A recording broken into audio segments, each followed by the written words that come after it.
Good evening students. আশা করি সবাই ভালো আছো।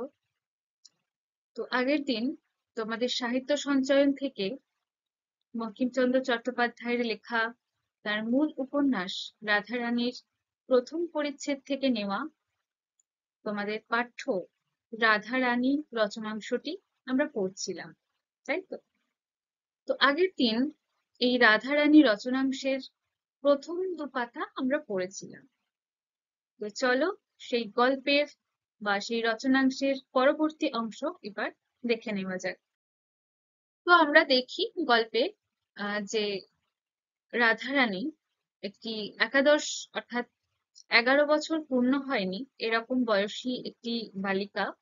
সে কিনা মায়ের পথ্যের জন্য, মায়ের ঔষধ কিনে দেওয়ার জন্য, তার মায়ের অন্নাভাব ঘোচানোর জন্য, তার মায়ের যে কাজ, তার মা যে কঠোর পরিশ্রম করে দিন যাপন করতেন, সেই বালিকা তার মা যখন অসুস্থ হয়ে পড়ে তখন সেই মায়ের কাজ সে নিজে কাঁধে তুলে নেয় এবং সে সৎ পথে টাকা রোজগার করার কথা ভাবে। এবং দেখি আমরা যে সেই রথের মেলায় সে বনফুলের মালা করে নিয়ে যায় বিক্রি করার জন্য। কিন্তু সেখানে বৃষ্টির ফলে দেখা যায় যে তার মালা বিক্রি হয়নি। লোকসভা ভেঙে যায় এবং অনেক বৃষ্টির ফলে সে যে রাস্তা দিয়ে ফিরবে সেই কাদাময় পিচ্ছিল রাস্তা, অন্ধকারে বাড়ি ফিরছিল কাঁদতে কাঁদতে। সেই সময় এক অচেনা লোকের উদয় হয় এবং লোকটিকে সেই রাধারানীর খুব দয়ালু বলে মনে হয়। এবং সে তাকে হাত ধরে নিয়ে তাকে বাড়ি ফিরিয়ে দেবার কথা বলেন। এবং শেষ আমরা এটুকুই পড়েছিলাম যে সেই অচেনা লোকটি এবং রাধারানী দুজনে মিলে বাড়ি ফিরছে। এবং সেই ওই যে বলছিলাম যে দুজনেই অচেনা কেউ দুজনে একসাথে গেলেও কিছু কথোপকথন হয়। তো আমরা দেখি যে সেই অচেনা লোকটি রাধারানীর সঙ্গে কিছু কথা বলছে। সে কে বা কোথায় যাবে এই সমস্ত কথা দিয়ে তার সঙ্গে গল্প করছে, তার কথা জানতে চাইছে। তো চলো, আহ তো আগের পাতায় লাস্ট ছিল যে রাধারানীকে সেই অচেনা ব্যক্তিটি তার বয়স জিজ্ঞাসা করে, কারণ তার খুবই বালিকা বলে মনে হয়েছিল। তার হাতের স্পর্শেও খুবই বাচ্চা মেয়ে মনে হচ্ছিল। তো একবার কনফার্মের জন্য আবার সেই মেয়েটিকে তার বয়স জিজ্ঞেস করে। তো রাধারানীকে সেই অচেনা লোকটি বয়স জিজ্ঞেস করায় আহ রাধারানী তার উত্তর দিচ্ছে যে 10-11 বছর। হ্যাঁ, তার বয়স 10-11 বছর হবে। তারপর সেই অচেনা লোকটি আবার জিজ্ঞেস করে, তোমার নাম কি? রাধারানী সেই উত্তরে বলে, রাধারানী। আবার সেই অচেনা লোকটি বলে, হ্যাঁ, রাধারানী, তুমি ছেলে মানুষ, একলা হ্রদ দেখিতে গিয়েছিলে কেন? সেই ছেলেটি বা মানে সেই লোকটি, অচেনা লোকটি সেই রাধারানীকে বলছে যে, হ্যাঁ রাধারানী, আচ্ছা, তুমি ছেলে মানুষ বলে তাকেই বলছে যে তুমি ছেলে মানুষ, তুমি একলা হ্রদ দেখিতে গিয়াছিলে কেন, অর্থাৎ তুমি একা একা হ্রদ দেখতে গিয়েছিলে কেন? যে বাচ্চা মানুষ, তুমি হারিয়ে যেতে পারো বা এরকম নানান বিপদের সম্মুখীন হতে পারো, সেই ভেবে ভালোর জন্যই রাধারানীকে বলছে যে তুমি ছেলে মানুষ, অর্থাৎ তুমি বাচ্চা মানুষ, তুমি এই একা একা হ্রদ দেখতে কেন গিয়েছিলে? তারপর তখন সে কথায় কথায় মিষ্ট মিষ্ট কথাগুলি বলিয়া সে 1 পয়সার বনফুলের মালার সকল কথাই বাহির করিয়া লইল।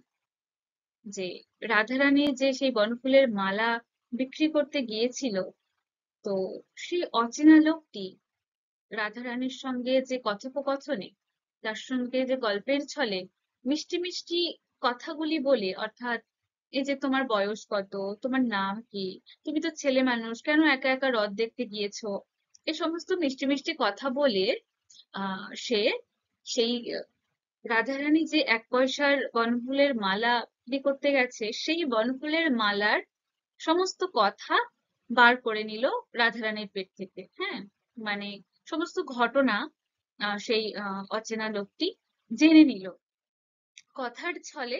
সেই বনফুলের মালার ব্যাপারে বা তার পিছনে কি কাহিনী আছে সবটা সেই অচেনা লোকটি রাধারানীর থেকে শুনে নিল।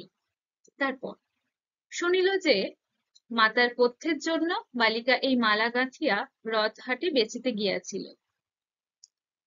তো এবার রাধারানী একটু ভরসা পেয়েছে এবং সে তো তার সঙ্গে গল্প করছে, তার কথার উত্তর দিচ্ছে। তো সেই বনফুলের মালার পিছনের কাহিনী একটু একটু করে যেগুলো জানতে পেরেছে, সে যেগুলো শুনেছে, সেগুলোই এখানে লেখক আবার উল্লেখ করেছেন।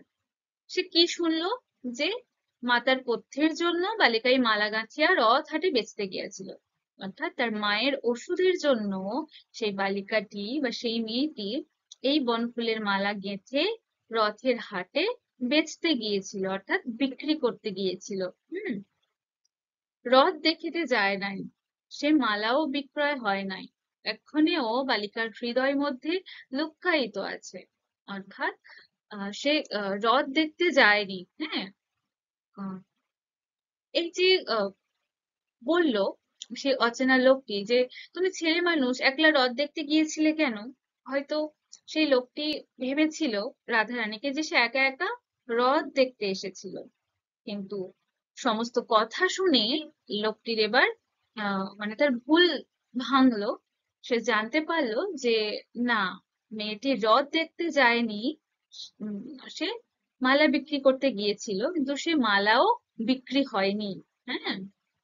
এক্ষণেও, অর্থাৎ এখনো বালিকার হৃদয়ের মধ্যে লুক্কায়িত আছে, অর্থাৎ এখনো সেই মালাটি সে বুকের মধ্যে করে আগলে রেখেছে। হ্যাঁ, সেটাকে ফেলে দেয়নি, সে এখনো রেখে দিয়েছে। ওই যে আমরা আগের পাতায় দেখছিলাম যে সে আছড়ে পড়ে যাচ্ছিল, সে মালাটা তবু ফেলেনি। যে বিক্রি হয়নি, ফেলে দিই, এর আর কোনো কাজ নেই, এরকমটা ভেবেও কিন্তু রাধারানী সে মালাটা ফেলে দেয়নি। সে ওই একটা ভয়ঙ্কর রাস্তা দিয়ে হাঁটছিল, আছাড় খেয়ে পড়ে যাচ্ছিল, আবার উঠছিল, তার মধ্যেও সেই মালাটি সে বুকের মধ্যে আগলে রেখে দিয়েছিল। তো সেটাই বলছে এখানে যে এখনো বালিকার হৃদয়ের মধ্যে লুক্কায়িত আছে, অর্থাৎ এখনো সেই মালাটি বালিকার হৃদয়ের মধ্যে করে যেন লুকিয়ে রেখেছে। হ্যাঁ। তখন সে বলিল, আমি এক ছড়া মালা খুঁজিতেছিলাম। কে বললো? সেই অচেনা লোকটি, যে আমি একখানা মানে এক ছড়া মালা খুঁজছিলাম, আমাদের বাড়িতে ঠাকুর আছেন তাহাকে পরাইবো। যে আমাদের বাড়িতে ঠাকুর আছেন তাকে পরাবো, তাই আমি এক ছড়া মালা খুঁজছিলাম।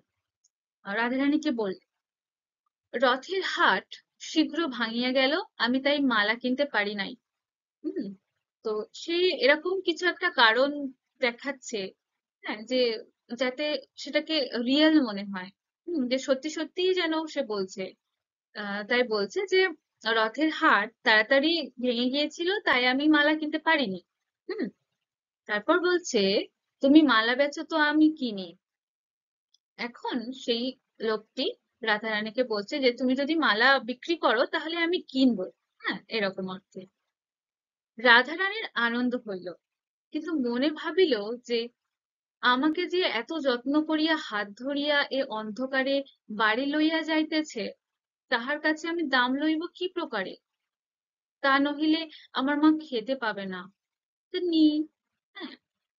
তো রাধারানীর একটা সময় আনন্দ হয় যে বাহ, ও তো এটাই চাইছিল যে তার মালাটা বিক্রি হয় যাতে, তাহলে তার মায়ের ওষুধ কিনতে পারবে। হুম। তো শেষে এই যে লোকটি তার কাছ থেকে মালা কিনবে বলেছে, যাতে রাধারানীর আনন্দ হলো, কিন্তু আবার মনে মনে এটা ভাবছে যে আমাকে যে এত যত্ন করে হাত ধরে এই অন্ধকারে বাড়ি নিয়ে যাচ্ছে, তার কাছে আমি কিভাবে দাম নেব? হুম, যে এত উপকার করছে, তাহলে এই সামান্য একটা মালা আমি তো ফ্রিতেই দিয়ে দিতে পারি। তার থেকে আবার দাম নেব আমি কিভাবে? সেটা ভাবছে। আবার ভাবছে, তা নহিলে আমার মা খেতে পাবে না। যে আমি যদি আবার টাকাটা নাও নিই, মানে সেই মালার মূল্য দামটা যদি না নিই, তাহলে আমার মা খেতে পাবে না। দোটানায় পড়ে গেছে রাধারানী। তারপরে ভাবলো, অবশেষে ডিসাইড করলো যে তা নিই। হ্যাঁ, অবশেষে নেওয়ার কথা ভাবলো। এই ভাবিয়া রাধারানী মালা সমভে বেহারিকে দিল। এই ভাবিয়া, অর্থাৎ এই যে ভাবলো, এত কিছু ভেবে যে বললো, শেষ অব্দি বললো যে, ভাবলো যে ঠিক আছে নিই তাহলে। এই ভেবে রাধারানী সেই মালাটি সমভি বেহারীকে দিল। সমভি বেহারী কি? যে সঙ্গী, তার সঙ্গে আসছে, সঙ্গী এরকম অচেনা সঙ্গী, সেই অর্থে আর কি।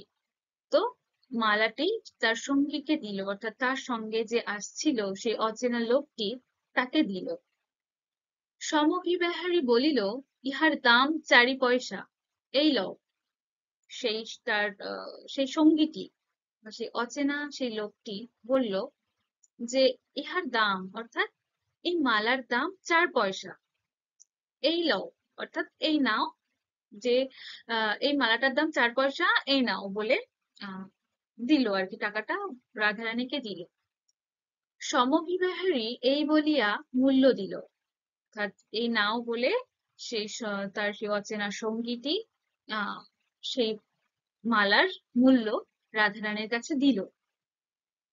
রাধারানী বলিল, এ কি পয়সা, এই যে বড় বড় ঠেকছে। আহ রাধারানীর মানে পয়সা সম্পর্কে একটু আধটু আন্দাজ আছে, তাই সে যখন তার হাতে দিল, তখন সেটাকে নেড়ে চেড়ে দেখে বলছে, কি পয়সা, এই যে বড় বড় ঠেকছে, অর্থাৎ এটা কি পয়সা, এটা বেশ বড় বড় দেখাচ্ছে যেন। হ্যাঁ, তার উত্তরে সেই সমভি বেহারি অর্থাৎ সেই তার সঙ্গী বলছে যে, ডবল পয়সা, দেখিতেছ না দুইটা বই দিই নাই। যে যেহেতু বলেছে দাম 4 পয়সা, তাই আহ, এখন বলছে যে ডবল পয়সা, যে দুটো পয়সা দিয়েছে, 2 পয়সা 2 পয়সা করে 4 পয়সা। তো সেই জন্য বলছে যে ডবল পয়সা, দেখিতেছি না দুইটা বই দিই নাই, যে দেখতে পাচ্ছ না, সেই জন্য দুটো দিয়েছি, দুটোর বেশি দিইনি, যে 2 2 4 পয়সা, এরকমটা ভাবে একটা মিলিয়ে আহ রাধারানীকে বলছে। হুম রাধারানী তার উত্তরে বলছে, তা এই যে অন্ধকারেও চকচক করছে, তুমি ভুলে টাকা দাও নাই তো? যে রাধারানী তাও দেখছে যে শুধু বড় বড় ঠেকছে তা নয়, কি হচ্ছে, অন্ধকারেও সেই যে পয়সা বলে দিয়েছে যেটা, সেটা অন্ধকারেও চকচক করছে। হ্যাঁ, তাই তার মনে একটু সন্দেহ হলো যে এটা সত্যিই পয়সা নাকি টাকা দিয়ে ফেলেছে এরকম। সেই জন্য আবার সেই তার সেই অচেনা সঙ্গীকে আবার জিজ্ঞেস করলো রাধারানী, যে তুমি ভুলে টাকা দাওনি তো? হুম, যে ভুল করে হয়তো পয়সার বদলে টাকা দিয়ে ফেলেছে, এরকমটা ভেবেছে। তার উত্তরে সেই সঙ্গীটা বলল যে, না, নতুন নতুন কলের পয়সা, তাই চকচক করছে। অর্থাৎ যে না, নতুন কলের পয়সা, অর্থাৎ একদম সদ্য পয়সাগুলো তৈরি হয়েছে, তাই জন্য চকচক করছে। একদম নতুন, ওই জন্য এরকমটা বলে বুঝিয়েছে আর কি রাধারানীকে। রাধারানী বলছে, তা আচ্ছা, ঘরে গিয়ে প্রদীপ জেলে যদি দেখি যে পয়সা নয়, তখন ফিরাইয়া দিব, তোমাকে সেখানে একটু দাঁড়াইতে হইবে। হুম, রাধারানী দেখো, ও সত্যিই কতটা নির্লিপ্ত মনের, কোনো লোভ নেই তার, যে হতেও পারে এরকমটাও তার মনে হতে পারতো যে চকচক করছে বা একটু বড় বড় ঠেকছে, ঠিক আছে যা দিয়েছে দিয়েছে, যদি বড়ও বা হয় বা যদি টাকাও বা হয়, তাতে তো আমার লাভ, যা দিয়েছে দিয়েছে, নিয়ে নি, এরকমটাও কিন্তু রাধারানীর মনে হচ্ছে না। সে কতটা সৎ, কতটা নির্লোভ মনের মানুষ, নির্লোভ মনের মেয়ে, সেটা এখানে লেখক প্রকাশ করছেন। যে তবুও মানে সেই যে অচেনা মানুষটি, মানে লোকটি বলছে যে না ওটা ডবল পয়সা, এটা ইত্যাদি ইত্যাদি বলে একটু বোঝানোর চেষ্টা করছে, তবুও রাধারানী আহ তার মনে একটা সন্দেহ কাজ করছে যে না, এটা নিশ্চয়ই আহ পয়সা নয়, আমার যেন একটু খটকা লাগছে। তাই জন্য সে আবার বলছে যে, আচ্ছা, ঘরে গিয়ে প্রদীপ জেলে যদি দেখি যে পয়সা নয়, তখন ফিরাইয়া দিব। হুম রাধারানী বলছে যে ঘরে গিয়ে যদি আমি প্রদীপ জ্বালিয়ে দেখি যেটা পয়সা নয়, তাহলে তখন ফিরিয়ে দেব। হ্যাঁ, তোমাকে সেখানে একটু দাঁড়াইতে হইবে, অর্থাৎ তোমাকে সেখানে একটু দাঁড়াতে হবে। কিছু পরে তাহারা রাধারানীর মার কুটির দ্বারে আসিয়া উপস্থিত হইল। সেই কুটির দ্বার, কুটির একটা ছোটখাটো কোনো ক্রমে বাঁধা ঘর, তো কিছুক্ষণ পরে তারা তারা অর্থাৎ রাধারানী এবং সেই অচেনা ব্যক্তিটি অর্থাৎ সমবিবাহিনী, তো তারা রাধারানীর মায়ের সেই বাড়ির সামনে এসে উপস্থিত হলো। সেখানে গিয়া রাধারানী বলিল, তুমি ঘরে আসিয়া দাঁড়াও, আমরা আলো জ্বালিয়ে দেখি টাকা কি পয়সা। হুম। তখনও রাধারানী সেই সমবিবাহিনীকে বলছে যে তুমি দাঁড়াও, হুম, যে ঘরে এসে দাঁড়াও, আমরা আলো জ্বালিয়ে দেখি, যে আলো জ্বালিয়ে দেখি আসলে যে এটা টাকা নাকি পয়সা। যদি পয়সা হয় তাহলেই কেবল নেব, যদি টাকা হয় তাহলে কিন্তু ফিরিয়ে দেব। এরকম, হ্যাঁ। সে কতটা তার কাজের ক্ষেত্রে সৎ, কতটা নির্লোভ মনের বালিকা, সেটা দেখো।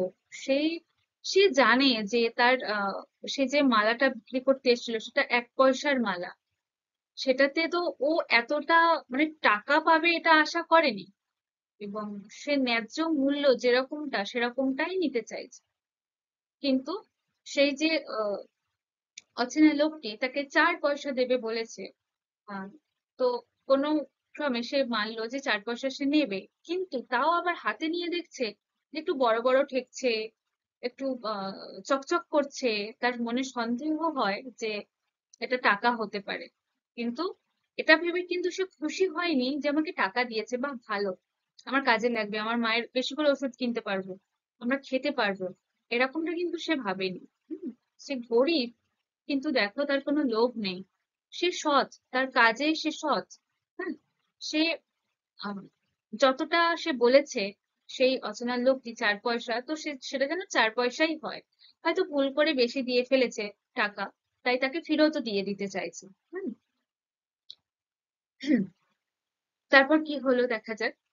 সঙ্গী বলল, আমি বাহিরে দাঁড়াইয়া আছি, অর্থাৎ সে অচেনা সঙ্গীটি বলল যে আমি বাইরে দাঁড়িয়ে আছি, তুমি আগে ভিজা কাপড় ছাড়ো, তারপর প্রদীপ জ্বালিও। সে সঙ্গী, চেনা সঙ্গী, উম, রাধারানীকে বলছে যে তুমি আগে ভিজে কাপড়টা ছাড়ো। অর্থাৎ সে যে পোশাকটি পরেছিল, যে কাপড়টি পরেছিল রাধারানী, সেটা তো এত ঝমঝমিয়ে বৃষ্টি, মুষলধারে বৃষ্টিতে তো পুরো ভিজে লাতপাত। তাই সেই সঙ্গীটি তাকে বলছে যে তুমি আগে তোমার ভিজে কাপড় ছাড়ো, তারপর প্রদীপ জ্বালিয়ে দেখো। হুম। রাধারানী বলিল, আমার আর কাপড় নাই, একখানি ছিল তাহা কাচিয়া দিয়াছি, তা আমি ভিজা কাপড়ে সর্বদা থাকি, আমার ব্যামো হয় না। হুম, আঁচলটা নিংড়ে পরিব এখন, তুমি দাঁড়াও আমি আলো জ্বালি। তো দেখো রাধারানীরা ঠিক কতটা গরিব হয়ে গেছে এখন। যে তার একটা ছাড়া বেশি কাপড় নেই, এমন অবস্থা যে ভিজে কাপড়টাই তাকে পরে থাকতে হচ্ছে, অন্য কোনো বিকল্প নেই। যেটা ভিজে গেছে এটা পরিবর্তন করে অন্য একটা জামা পরি বা অন্য একটা কাপড় পরি, এরকম অপশনও নেই তার কাছে। তবুও কতটা সৎ, তবুও কতটা নির্লোভ মনের দেখো। হুম। তো রাধারানী বলল যে আমার আর কাপড় নেই, একটি ছিল, সেটা কেচে দিয়েছি। তা আমি ভিজে কাপড়ে সবসময় থাকি। হ্যাঁ, আমার ব্যায়ামও হয় না। ব্যায়াম মানে কি? অসুখ, অসুস্থতা, শরীর খারাপ। তাই বলছে যে আমার ব্যায়ামও হয় না, অর্থাৎ আমার অসুখ টসুখ হয় না, আমি ভিজে কাপড়ে সবসময় থাকি, অর্থাৎ আমি অভ্যস্ত হয়ে গেছি ভিজে কাপড়ে, এটা বোঝাতে চাইলো। আঁচলটা নিংড়ে পরবো এখন, যে শরীরে তো জড়ানো থাকে শাড়ি, এবং এটা তো অনেক দিন আগেকার লেখা, ধরো 1877-78-এ লেখা এই গল্প, যে তখন গ্রন্থে প্রকাশ হয়, তো তার আগেই লেখা ধরো। তো 1877-76 সেই সময়, মানে আজ থেকে কত বছর আগে, কত যুগ আগের আহ একটা কাহিনী বা ঘটনা থেকে লেখক লিখেছিলেন। তো সেই সময়টা অনেক পুরোনো যুগের, তাই না? তখন এখনকার মতো সেই সময় ওই ড্রেস ছিল না আলাদা আলাদা, যে বাচ্চারা ফ্রক পরবে বা সালোয়ার পরবে বা টি শার্ট পরবে, এরকমটা ছিল না তখন। ওই সকলে, বাচ্চা থেকে বড় সবাই শাড়ি পরতো। বাচ্চারা কোনো রকমে সে কাপড়টাকে জড়িয়ে পড়তো।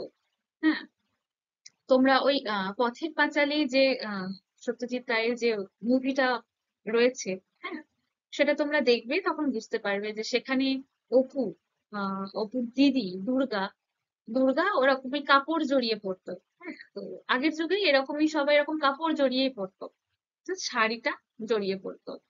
তো যাই হোক, তো তাই বলছে রাধারানী যে আমার অভ্যাস আছে, হ্যাঁ, তো আঁচলটা নিংড়ে পরবো এখন, যে কাপড়টা তো গোটা শরীরে জড়ানো, বাকি যেটা থাকে আঁচলটা ছাড়া থাকে একটু।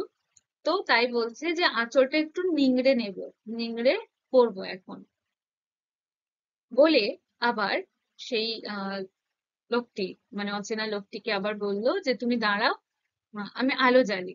হুম, যে আমি আলো জ্বালি, আগে দেখি ওটা টাকা নাকি পয়সা, ফেরত দেবো সেই ভেবে তার সঙ্গীটিকে বলে। সেই তার সঙ্গী বলছে আচ্ছা, ঘরে তৈল ছিল না, সুতরাং চালের খড় পাড়িয়া চকমকি ঠুকিয়া আগুন জ্বালিতে হইল। অর্থাৎ ঘরে তেল ছিল না, তাই জন্য আগুন মানে জ্বালাতে একটু দেরি হলো, প্রদীপ জ্বালাতে একটু দেরি হলো। হুম, সুতরাং প্রদীপ জ্বালাতে পারলো না, যেহেতু তেল নেই, তাই কি করলো, চালের খড় পেড়ে চকমকি ঠুকিয়া আগুন জ্বালতে হইলো। অর্থাৎ প্রদীপ জ্বালাতে পারলো না, চালের খড় পেড়ে চকমকি ঠুকে আগুন জ্বালাতে হলো, সেজন্য একটু দেরি হলো। হ্যাঁ, তাই বলছে আগুন জ্বালিতে কাজে কাজেই একটু বিলম্ব হইল। অর্থাৎ প্রদীপ জ্বালানো হলে পট করে ধরিয়ে দিল, হয়ে গেল, কিন্তু প্রদীপ জ্বালানোর মতো তো তেলটুকুও নেই ঘরে। তাই ওই চাল থেকে খড় পাড়ো, চকমকি ঠুকে ঠুকে আগুনটা জ্বালানো দেরি হবে। তাই বলছে যে আগুন জ্বালতে গিয়ে সেই কাজে কাজেই একটু দেরি হলো। বিলম্ব মানে কি, দেরি, একটু দেরি হলো। আলো জ্বালিয়া রাধারানী দেখিল টাকা বটে, পয়সা নহে। হুম, রাধারানীর ঠিক যেরকমটা মনে হচ্ছিল, যেটার জন্য সে সন্দেহ করছিল, যে এত চকচক করছে, একটু আকারে বড় বড় ঠেকছে, তাহলে এটা হয়তো টাকা। তো রাধারানীর আন্দাজটাই ঠিক হলো। রাধারানী আলো জেলে দেখলো যে টাকাই বটে, পয়সা না। হুম, তখন রাধারানী বাহিরে আসিয়া তল্লাশ করিয়া দেখিল যে যে টাকা দিয়াছে সে নাই, চলিয়া গিয়াছে।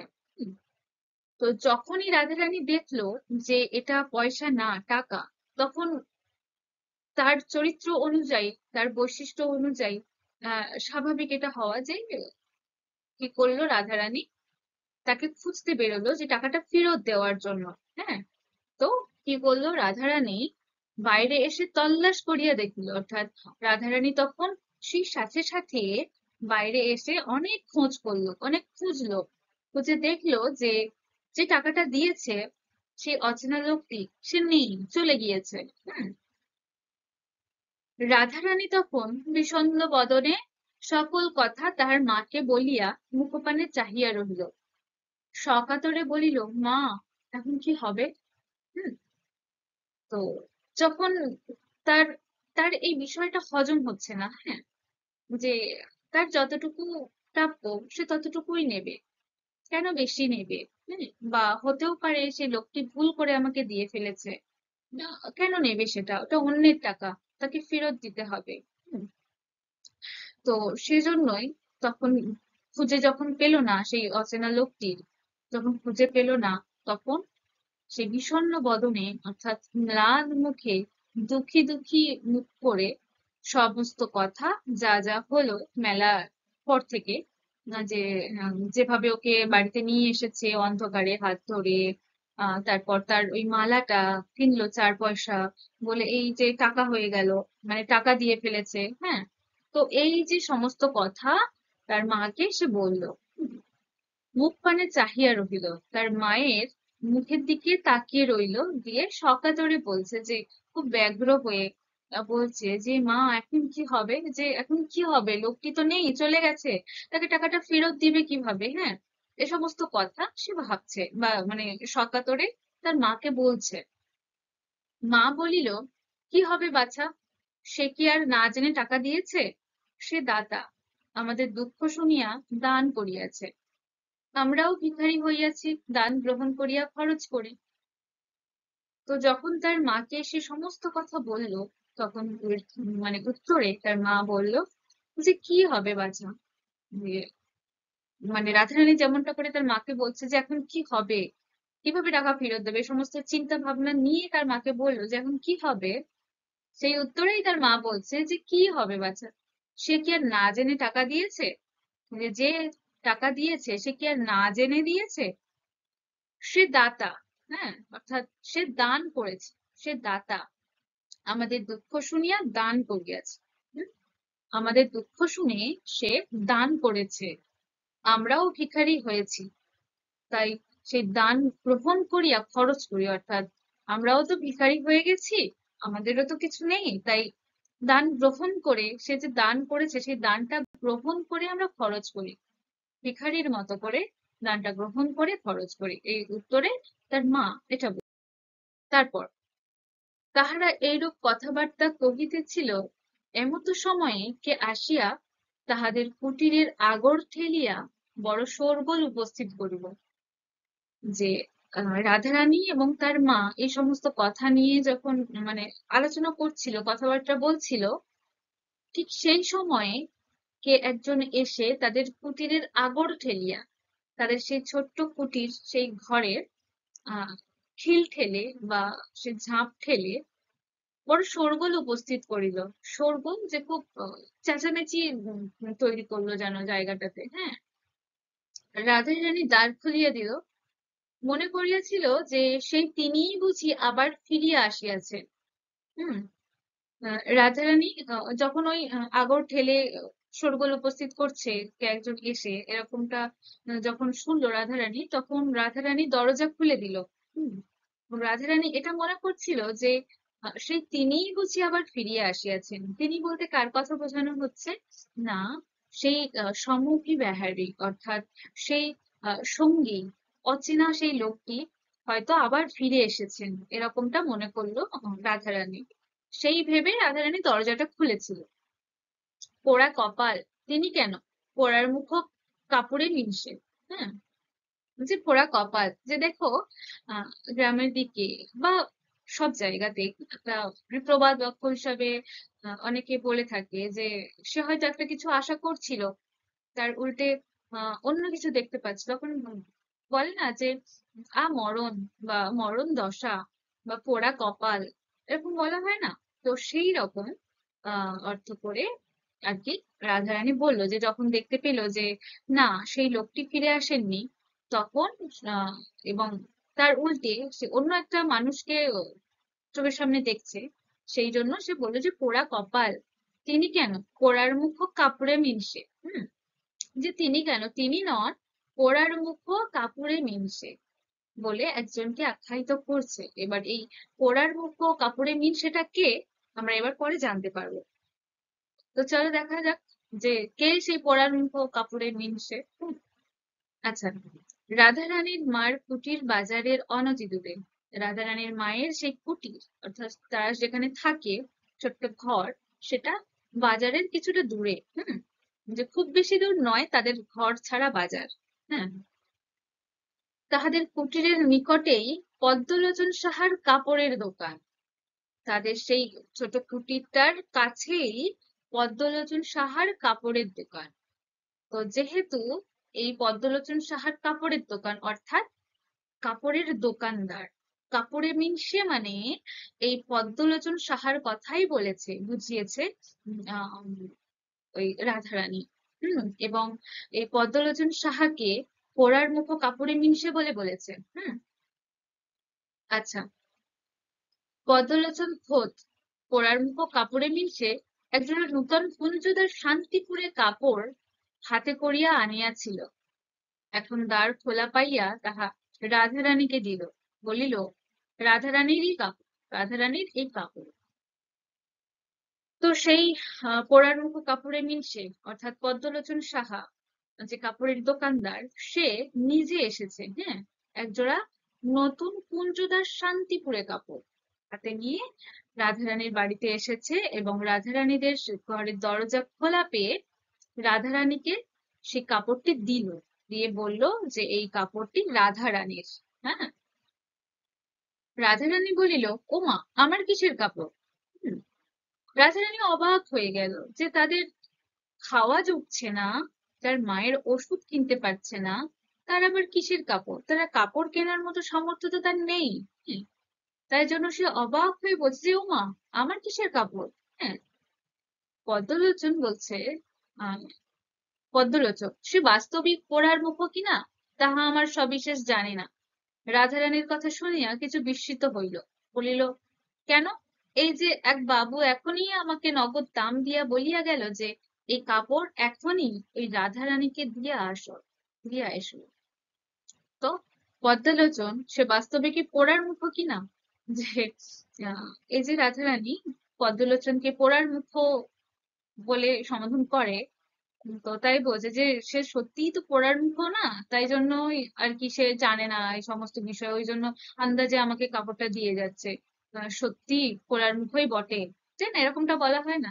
তো সেই রকম করেই রাধারানী পদ্মলোচনকে বলছে যে বাস্তবিক পড়ার মুখো কিনা তাহা আমার সবিশেষ জানি না। রাধারানীর কথা শুনিয়া আহ কিছু বিস্মিত হইল, অর্থাৎ এই যে আহ ওমা, কিসের কাপড়, এরকম যে বললো পদ্মলোচন, তাতে বিস্মিত হলো, একটু অবাক হলো রাধারানীর কথা শুনি। বলল, কেন? এই যে এক বাবু এখনই আমাকে নগদ দাম দিয়া বলিয়া গেল যে এই কাপড় এখনই ওই রাধারানীকে দিয়ে এসো। যে কেন? এই যে একটা বাবু এখনই আমাকে নগদ দাম দিয়ে, অর্থাৎ সেই যে কুঞ্জদার শান্তিপুরে কাপড়, সেটার নগদ টাকা দিয়ে বলে গেল যে এই কাপড় এখনই এই রাধারানীকে দিয়ে এসো। রাধারানী তখন বলিল, ওমা, সেই গো, সেই তিনি কাপড় কিনে পাঠিয়ে দিয়েছেন। হ্যাঁ গা পদ্মলোচন, রাধারানীর পিতার সময় হইতে পদ্মলোচন ইহাদের কাছে সুপরিচিত। অনেকবারই ইহাদিগের নিকট যখন সুদিন ছিল, তখন 4 টাকার কাপড়ের শপথ করিয়া 8 টাকা 12.5 আনা আর 2 আনা মুনাফা লইতেন। হুম, তো এখানে পরে আসছে। তো যখন ওই পদ্মলোচনের কাছে শুনে আহ রাধারানী তখন তাড়াতাড়ি করে বলছে যে, ওমা, সেই গো, সেই তিনিই কাপড় কিনে পাঠিয়ে দিয়েছে। যে যখন পদ্মলোচন বলল যে একটা বাবু এখন আমাকে নগদ দাম দিয়ে বলে গেছে এই রাধারানীকে দিয়ে যেতে, তখন রাধারানীর আর বুঝতে বাকি রইল না যে সেই আগন্তুক কি হবে, বা সেই অচেনা, তো সেই সঙ্গী হম সেই হবে। তাই জন্য তার মাকে বলছো, মা, সেই গো, সেই তিনি কাপড় কিনে পাঠিয়ে দিয়েছেন। হ্যাঁ গো পদ্মলোচন, হুম, বলে রাধারানীর, মানে এবার পদ্মলোচনের পরিচিতি দেওয়া হচ্ছে এখানে। পদ্মলোচন কে, কিরকম ধরনের মানুষ, সেটার পরিচয় দেওয়া হচ্ছে এই এই দুটি লাইনের মধ্যে দিয়ে।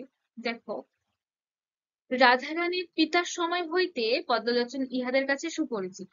তো এই পদ্মলোচনকে রাধারানীর মা, রাধারানীরা আগে থেকেই চেনে, রাধারানীর পিতার সময় থেকে, অর্থাৎ রাধারানীর বাবা যখন বেঁচে ছিলেন সেই সময় থেকেই পদ্মলোচন এদের কাছে সুপরিচিত। অর্থাৎ রাধারানীর বাবা যখন বেঁচে ছিলেন সেই সময় থেকে রাধারানী, রাধারানীর মা এই পদ্মলোচনকে চিনতেন। অনেকবারই ইহাদিগের নিকট যখন সুদিন ছিল, অর্থাৎ অনেকবার এই রাধারানীদের যখন সুদিন ছিল, তো এই যে গল্পের শুরুতেই আমরা দেখি যে এরা এক সময় বড় মানুষের, রাধারানী বড় মানুষের মেয়ে ছিল, অর্থাৎ এদের একটা সময় অনেক আহ সম্পত্তি অনেক, দেখলাম না আমরা প্রথম পাতাতেই লেখা আছে যে এরা অনেক ধনী ছিলেন। তো তাই বলছে যে অনেকবারই, অনেকবার এদের যখন এদের কাছে যখন সুদিন ছিল, অর্থাৎ এদের কাছে যখন সেই সমস্ত তাদের বাস্তবিকটা সম্পত্তি টাকা পয়সা যখন নিজেদের ছিল, অর্থাৎ সুদিন ছিল, তখন 4 টাকার কাপড়ে শপথ করিয়া 8 টাকা 12.5 আনা আর 2 আনা মুনাফা লইবে। যে এই পদ্মলোচন এজন্যই, আহ, যে আমরা দেখলাম যে রাধারানী কেন এই পদ্মলোচনকে সহ্য করতে পারে না, না কেন তাকে পরার কাপড়ে মিনসে বলে সম্বোধন করেছে, সেটার কারণ আমরা এখানে জানতে পারছি, তাই না? যে সেই আহ পদ্মলোচন কিভাবে মুনাফা নিত, মুনাফা মানে লাভ রাখতো, কতটা লাভ রাখতো। বেশি বেশি করে টাকা নিত লোকের থেকে।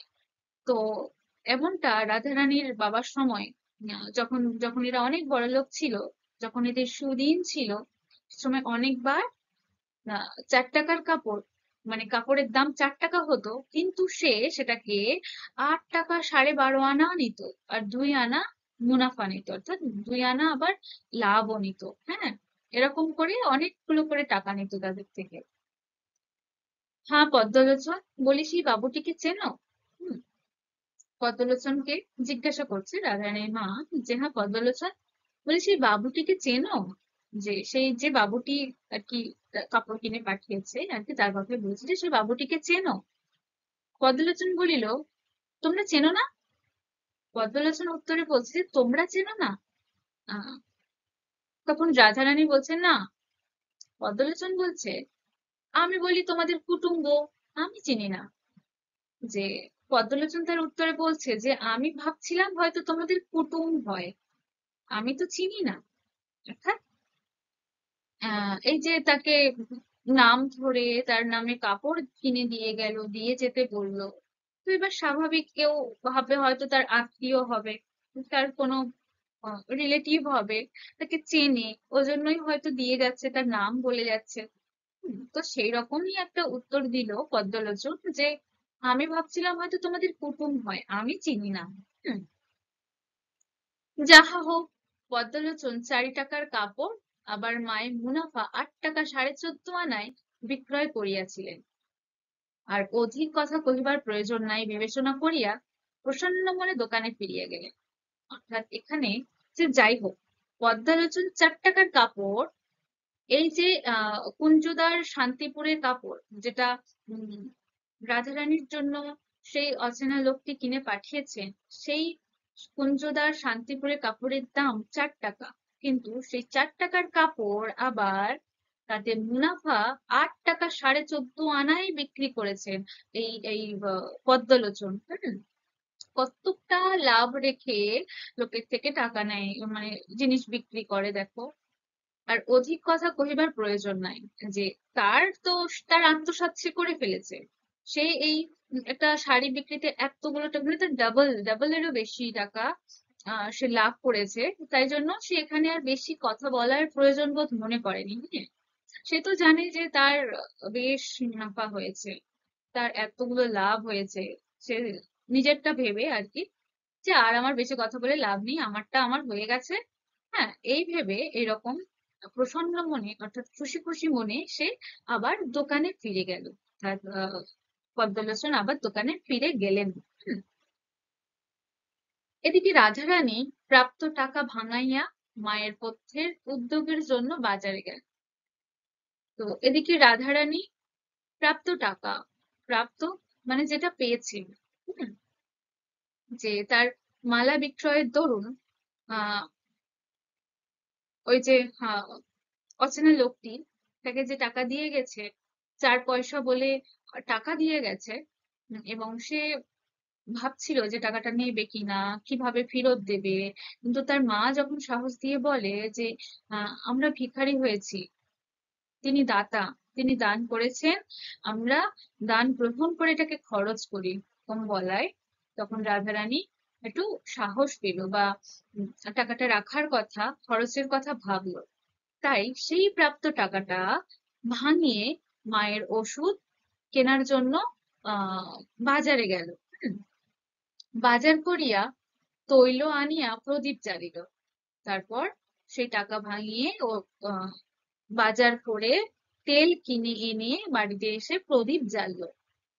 মার জন্য যৎকিঞ্চিৎ রন্ধন করিল, যে মায়ের জন্য অল্প কিছু রান্না করিল। হুম, স্থান পরিষ্কার করিয়া মাকে অন্ন দিবে, এই অভিপ্রায়ে ঘর ঝাঁটাইতে লাগে। যে যে জায়গাটাতে করে তার মাকে বসে খেতে দেবে, সে জায়গাটা পরিষ্কার করার জন্য, মানে পরিষ্কার করে তার মাকে খেতে দেবে বলে আহ, ঘরটা ঝাঁট দিতে লাগলো। অর্থাৎ সে ঘরটা পরিষ্কার করার জন্য ঘরটা ঝাঁট দিতে লাগলো। ঝাঁটাইতে একখানা কাগজ কুড়াইয়া পাইল, হাতে করিয়া তুলিল। এ কি মা! হুম, যখন ঝাঁটাচ্ছিল বা ঝাঁট দিচ্ছিল তখন একখানা বা একটা কাগজ কুড়িয়ে পেল রাধারানী, হাতে করে তুললো। তো বলছে, এ কি মা? মা দেখিয়া বলিলেন, একখানা নোট। হুম, সে যে কাগজটা কুড়িয়ে পেল, সেটা যখন তার মাকে দেখিয়ে জিজ্ঞাসা করলো যে এটা কি মা, তখন তার মা দেখে বললেন যে এটা একখানা নোট। হুম। রাধারানী বলিল, তবে তিনি ফেলিয়া গিয়াছেন। রাধারানী বলল যে তবে তিনি, এই তিনি কে? সেই অচেনা লোকটি, সেই সমভিব্যাহারী ব্যবহারী, সেই তার বর্ষার রাতের বিপজ্জনক আহ, সময়ের সঙ্গী। হুম। তো তার উদ্দেশ্যেই বলছে রাধারানী যে তিনি হয়তো ফেলে গিয়েছেন। হুম। মা বললেন, হ্যাঁ, তোমাকে দিয়ে গিয়েছেন, দেখো তোমার নাম লেখা আছে। হুম। তার মা তখন বলছেন যে হ্যাঁ, তোমাকে দিয়ে গিয়েছেন বা গিয়েছেন অর্থাৎ তোমাকে দিয়ে গেছেন, দেখো তোমার নাম লেখা আছে। রাধারানী বড় ঘরের মেয়ে, একটু অক্ষর পরিচয় ছিল। তো রাধারানী বড় ঘরের মেয়ে, অর্থাৎ সে তো বেশ ধনী ব্যক্তির মেয়ে ছিল, তার অক্ষর পরিচয়ও ছিল, অর্থাৎ সে পড়াশোনাও জানত। তো দেখো, সেই যে এটা এত 1876-77 লেখা একটা উপন্যাস, সেই সময়কার কথা। হ্যাঁ। তো সেই সময়েও মেয়েদের লেখাপড়া ছিল, দেখছো, যে রাধারানীরও অক্ষর পরিচয় ছিল, সেও টুকিটাকি পড়তে জানতো। হুম। অর্থাৎ সেই সময়কার মেয়েদের লেখাপড়ার চলটাও শুরু হয়েছিল। তারপর সে পড়িয়া দেখিল, তাই বটে, লেখা আছে। তারপর সে নোটটি নিজে নিয়ে পড়ে দেখলো যে সত্যিই তো তার নাম লেখা আছে। রাধারানী বলিল, হ্যাঁ মা, এমন লোক কে মা? রাধারানী তখন বলল যে হ্যাঁ মা, যে হ্যাঁ আমার নাম লেখা আছে। যে তাই সে অবাক হয়ে এবং ভক্তি শ্রদ্ধা ভরা গলায় তার মাকে বলছে যে এমন লোক কে মা? মা বলিলেন, তাহার নামও নোটে লেখা আছে, পাছে কেহ চোরা নোট বলে, এই জন্য নাম লিখিয়া দিয়া গিয়াছেন। তাহার নাম রুক্মিণী কুমার রায়। হুম। তার মা আরো বলছেন যে তার আহ, যে লোকটি তাকে টাকা দিয়ে গেছেন, অর্থাৎ একটা নোট দিয়ে গেছেন, তার নাম নোটে লেখা আছে। এবং সেই নোটে তার নাম এজন্যই লিখে দিয়েছেন যাতে কেউ সেই নোটটাকে চোরা নোট না বলে, যে চুরি করে এনেছে এই বলে তাকে দোষারোপ করা বা তার উপর মানে দোষারোপ করে তাকে ধর মারধর বা আহ, তাকে খারাপ খারাপ কথা বলা, কটু কথা শোনানো, এরকমটা যাতে না হয় সেই জন্য, অর্থাৎ চোরা নোট যাতে লোকজন না মনে করে সেই জন্য তিনি এই নোটের গায়ে তার নিজের নাম লিখে দিয়েছেন। তার নাম হলো রুক্মিণী কুমার রায়। অর্থাৎ রাধারানীর সেই বর্ষাকালের বিপজ্জনক বর্ষাকালের রাতের এবং তার অসহায় দিনের সেই সঙ্গী, তার নাম কি? রুক্মিণী কুমার রায়। যে কিনা এতটা দয়ালু, এতটা আহ রাধারানীর কথা ভাবছে। হুম। তার তাকে বুঝতেও দিচ্ছে না যে সে দয়া করে মালাটা কিনেছে বলে, তাকে না বোঝার জন্য, মানে এতটা ভালো মানুষ।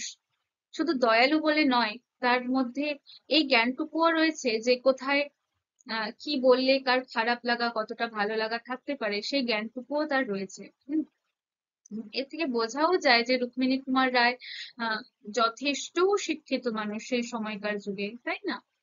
তো যাই হোক, তো সেই রুক্মিণী কুমার রায় অর্থাৎ সেই অচেনা মানুষটির আহ, নাম জানতে পারা গেল, পরিচিতি নয় ঠিক, যে নামটুকু জানতে পারা গেল অ্যাটলিস্ট। তারপর পরদিন মাতায় কন্যায় রুক্মিণী কুমার রায়ের অনেক সন্ধান করিল। পরের দিন নামটা যেহেতু জানতে পেরেছেন, তাই জন্য এবার সন্ধান তো করবে তারা, যে আহ 4 পয়সার বদলে টাকা দিয়ে গেছে, আবার নোট, আবার শাড়ি কিনে পাঠিয়েছে। হ্যাঁ। তো এতটা উপকার এই যুগে, মানে এই সময় এই অসহায়ে, এবং এটা এই যে টাকা ফেলে গেছে হয়তো ভাবছে এরকমটা, তো তার জিনিস তাকে ফেরত দেওয়া উচিত, এতটা তারা ডিজার্ভ করে না এরকমটা মনে করছে। তো তার এতগুলো টাকা, তাকে ফেরত দেওয়ার কথা ভাবছেন, এইরকম ভেবে মাতায় কন্যায় অর্থাৎ রাধারানী এবং রাধারানীর মা দুজনে মিলে রুক্মিণী কুমার রায়ের অনেক সন্ধান করলো, অনেক খোঁজ খবর নিল, কিন্তু শ্রীরামপুরে বা নিকটবর্তী কোনো স্থানে রুক্মিণী কুমার রায় কেহ আছে এমতো কোনো সন্ধান পাইল না। কিন্তু শ্রীরামপুরে বা তার নিকটবর্তী কোনো স্থানে, শ্রীরামপুর যেখানে সেই থাকে রাধারানী, তার মায়ের কুটির যেখানে, তারা যেখানে বাস করছে, সেই জায়গাটার নামও আমরা জানতে পারলাম। তো সেই জায়গাটা কি বা রাধারানীর বাস কোথায়? শ্রীরামপুর, এবং শুরুতেও বলেছিল। তো যাই হোক, তার তার বাসা বা বাসস্থান যেখানে সেটা শ্রীরামপুরে। তো সেই জন্য তারা সেই গোটা শ্রীরামপুর এবং শ্রীরামপুরের কাছাকাছি কোনো জায়গা অর্থাৎ পার্শ্ববর্তী কোনো এলাকাতেও রুক্মিণী কুমার রায়ের সম্পর্কে অনেক খোঁজ খবর নিয়েছিল, কিন্তু সেই শ্রীরামপুরে বলো বা তার আশেপাশে কোনো এলাকায়, কাছাকাছি কোনো জায়গায় রুক্মিণী রায় বলে কেউ আছে এরকমটা কোনো সন্ধান পেল না। নোটখানি তাহারা ভাঙাইল না, তুলিয়া রাখিল। তাহারা দরিদ্র কিন্তু লোভী নন। সেই যে নোটটি, একটা নোট যেটা দিয়ে গেছিল, সেই নোটটি তারা ভাঙাইলো না। তাহারা বলতে এখানে কাদের কথা বলা হচ্ছে? না, রাধারানী এবং রাধারানীর মায়ের কথা বলা হচ্ছে। তো সেই রাধারানী এবং তার মা সেই নোটটাকে রেখে দিল, ভাঙালো না। হ্যাঁ, তো শেষের লাইনটি দেখো, এই একটা লাইনের মধ্যে দিয়েই রাধারানী এবং রাধারানীর মায়ের সমস্ত চরিত্র যেন এখানে ব্যাখ্যায়িত হচ্ছে, তাই না? যে তাহারা দরিদ্র কিন্তু লোভী নয়, তারা গরিব দরিদ্র কিন্তু লোভী নয়। হম তারা খেতে পাবে না, ঠিক আছে, কিন্তু এই যে ভুল করে হয়তো দিয়ে গেছে বা খুব বেশি দিয়ে গেছে, তাই জন্য আমরা নিয়ে নেব, আমাদের কাজে লাগবে, নিজের কথা ভেবে এরকম নিয়ে নেবে, এরকমটা মানুষ তারা নয়। তারা নির্লোভ মনের মানুষ, হম সৎ নীতিপরায়ণ মনের মানুষ। তাদের মধ্যে কতটা নীতিপরায়ণতা লক্ষ্য করা যাচ্ছে দেখো। সেই নোটটা তো চাইলেই তারা ভাঙিয়ে তারা খুব ভালোভাবে জীবনযাপন করতে পারবে, ভালোভাবে খেতে পারবে, তার মায়ের ভালো করে ওষুধ এনে দিতে পারবে, আহ, কাপড় কিনতে পারবে, কিন্তু না, ওই যে তারা নীতি পরায়ণতা তাদের মধ্যে যে দেখা যায়, সেটার ফল যে তাদের মধ্যে নীতি আছে, তারা সৎ, তারা নির্লোভ, সেটার প্রমাণ এটাই আরো বেশি করে দেখায় যে সেই নোটটা কিন্তু তারা ভাঙলো না, তারা তুলে রাখলো, এটার জন্য যে যদি কখনো সেই রুক্মিণী কুমার রায়ের সন্ধান পায় তাহলে তাকে ফেরত দেবেন বলে। হুম, তো এই হলো রাধারানীর গল্পের বিশ্লেষণ। তো আশা করছি তোমরা বুঝতে পেরেছো গল্পটি গল্পটি বুঝতে আর কোনো অসুবিধা নেই। তো এখানেই আমি আমার ক্লাস শেষ করছি, এবং দেখা হচ্ছে পরের ক্লাসে। এই যে গল্পটি বা রচনাংশটি আমরা পড়লাম, বঙ্কিমচন্দ্র চট্টোপাধ্যায়ের লেখা রাধারানী রচনাংশটি যেটা পড়লাম আমরা, সেই গল্পের বা রচনাংশের সারমর্ম, নামকরণ এবং এই আহ গল্পের মধ্যে থেকে কিছু প্রশ্ন উত্তরের আলোচনা নিয়ে আবার পরের ক্লাসে আমি হাজির হচ্ছি। কেমন? তো তোমরাও গল্পটি বারবার পড়ো, হুম, এবং তোমরাও প্রস্তুত থেকো পরের দিনের জন্য। ঠিক আছে? ভালো থেকো সবাই। ধন্যবাদ।